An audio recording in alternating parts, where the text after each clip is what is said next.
Nah, maka versi 2 ada yang mengatakan berat, ada yang tidak. Dua-duanya betul. Betul bagi orang yang tahu ilmunya, ya. Salah, misalkan salah masalah berat tapi belum kok berat toh, tahu ilmunya, merasa tidak berat karena apa, imannya sudah kuat.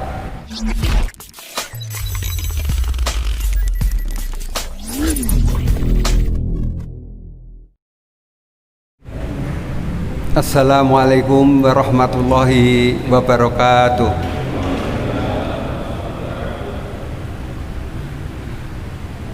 Innal hamdalillah nahmaduhu wa nasta'inuhu wa nastaghfiruh wa na'udzu billahi min sururi anfusina wa min sayyiati a'malina. Man yahdihillahu fala mudhillalah wa may yudlil fala hadiyalah.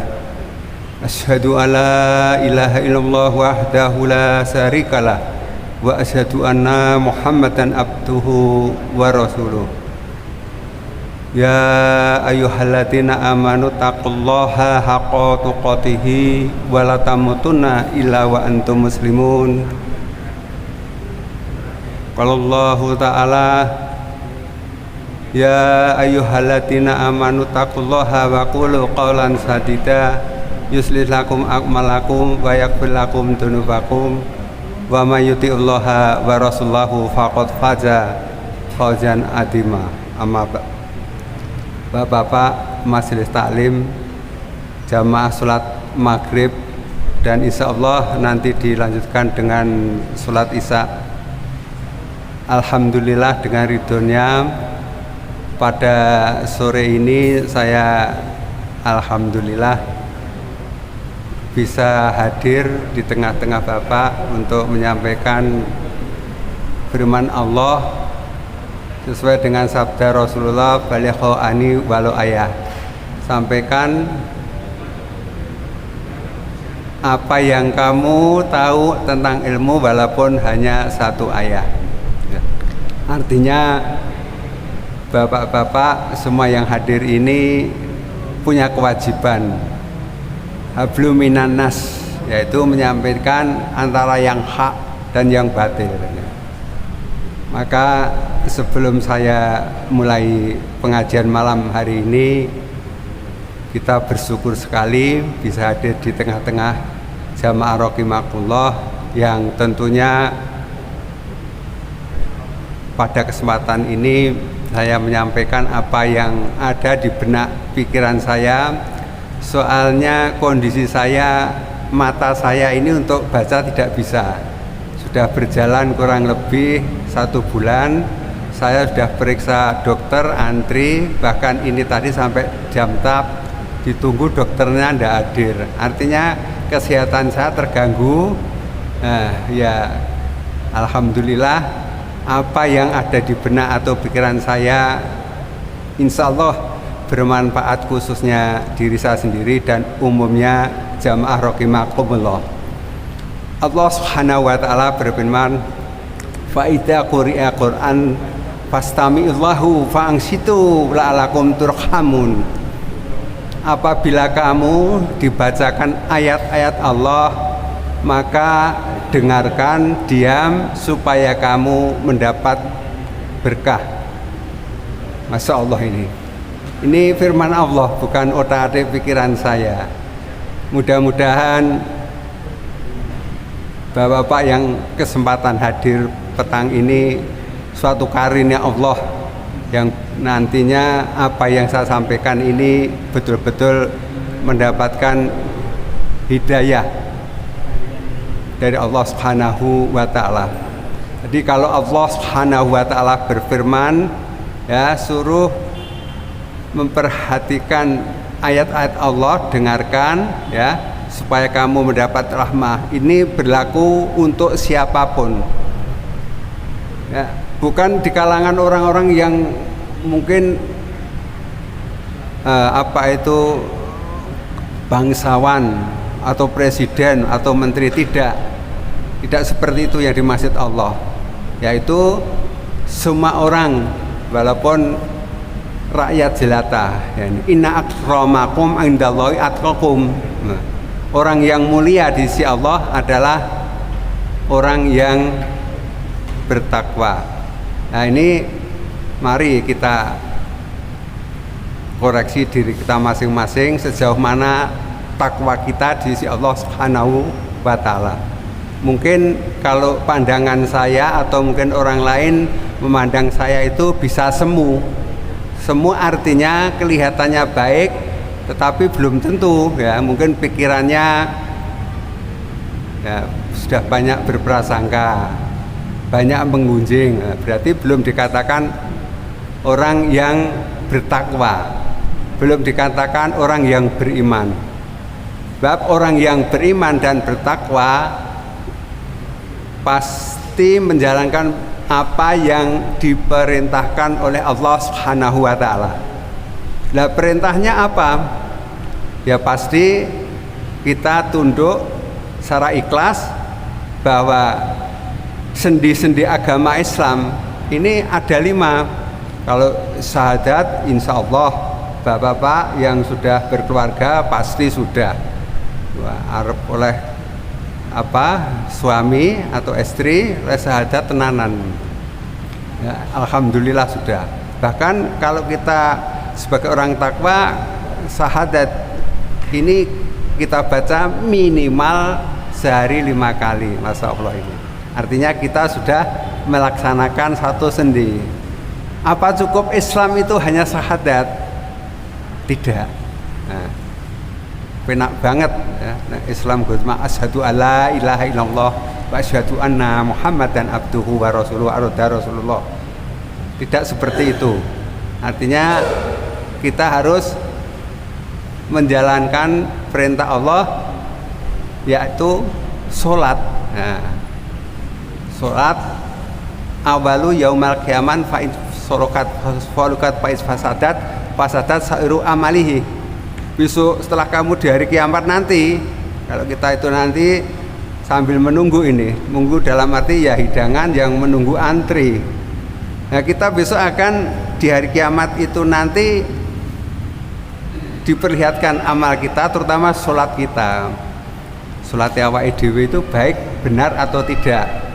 Kalau sholatnya itu insya Allah sesuai dengan tuntunan Rasulullah, nah ini semua amal akan direken, dihitung oleh Allah itu baik.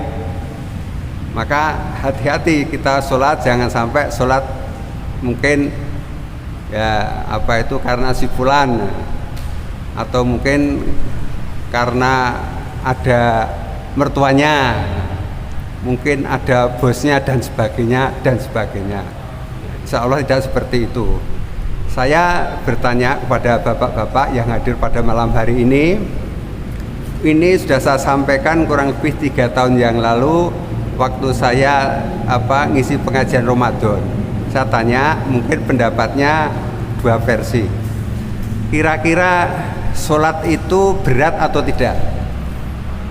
Bapak-bapak, yang lainnya berat. Mungkin ada orang ngomong berat kok rasido rumah enteng. Ya enggak apa-apa. Enteng itu mungkin karena tahap keimannya sudah tinggi. Karena apa? Dia secara mengekspresikan total, nek ini adalah perintah Allah. Jadi sholat rasa diunde-unde. Bismillah, laki-laki bisa berjamaah dengan semangatnya bahwa ini adalah amal yang akan diperlihatkan di hadapan Allah, semringah, seneng ya.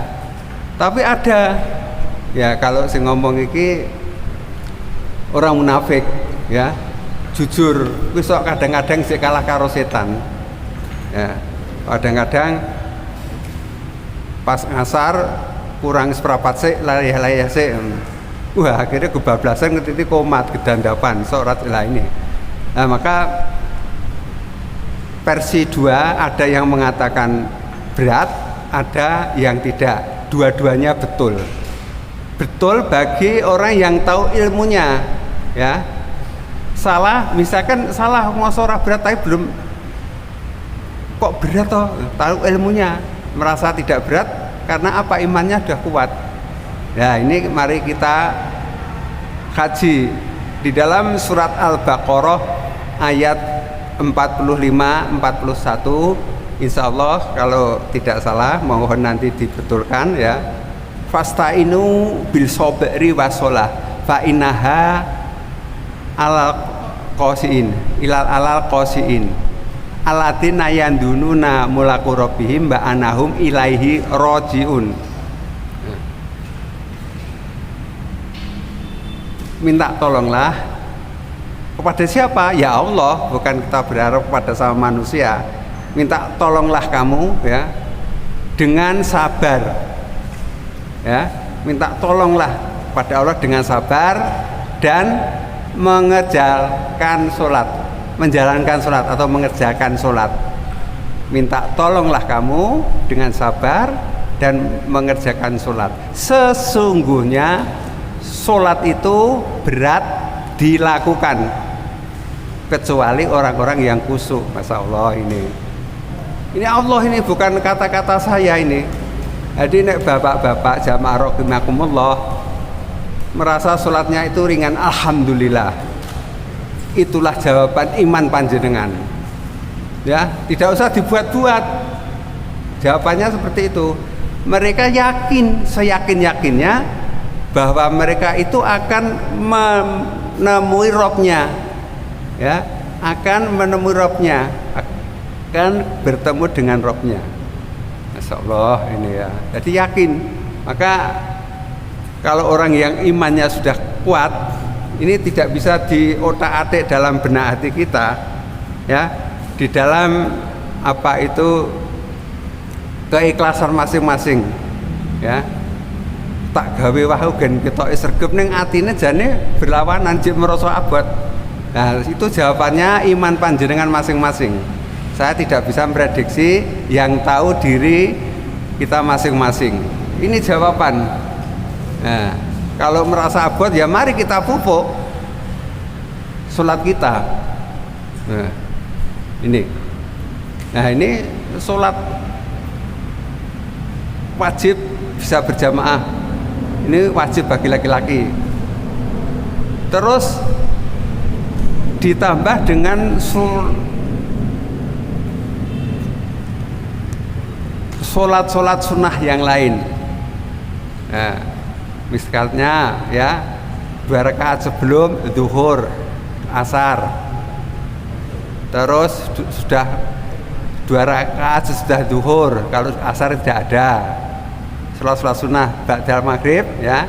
Terus isya sebelum sholat isya, sunnah sebelum sesudah sholat isya.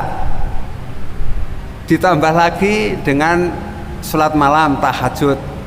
Nah, ini semua apabila sholat kita, sholat kula panjenengan itu mungkin gotang atau bolong dikarenakan tidak khusyuk, bisa bolong dikarenakan mungkin leh wudu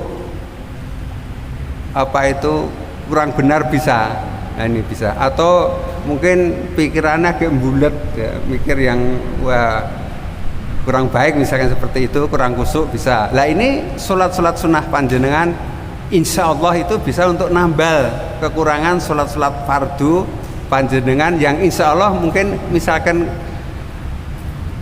kurang kurang diterima oleh Allah ya, untuk nambal. Maka mari ya, kalau kita pengen rezekinya lancar, ini Allah ya, siapa yang senang menjalankan sholat duha ya, itu bisa minimal 2 rakaat ya. Ini insya Allah kita mencari rezeki itu akan dimudahkan oleh Allah Subhanahu wa Ta'ala. Ini mungkin banyak-banyak berzikir, mohon berdoa kepada Allah.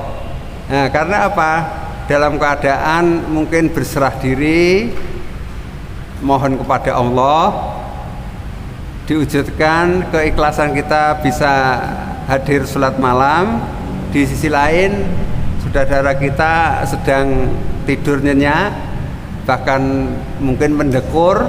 Nah, kita bangun mohon kepada Allah, berserah diri, minta kepada Allah, wis cepat sabik ambil air wudhu, masa Allah ini yang berat ini, apalagi sholat sunnah malam.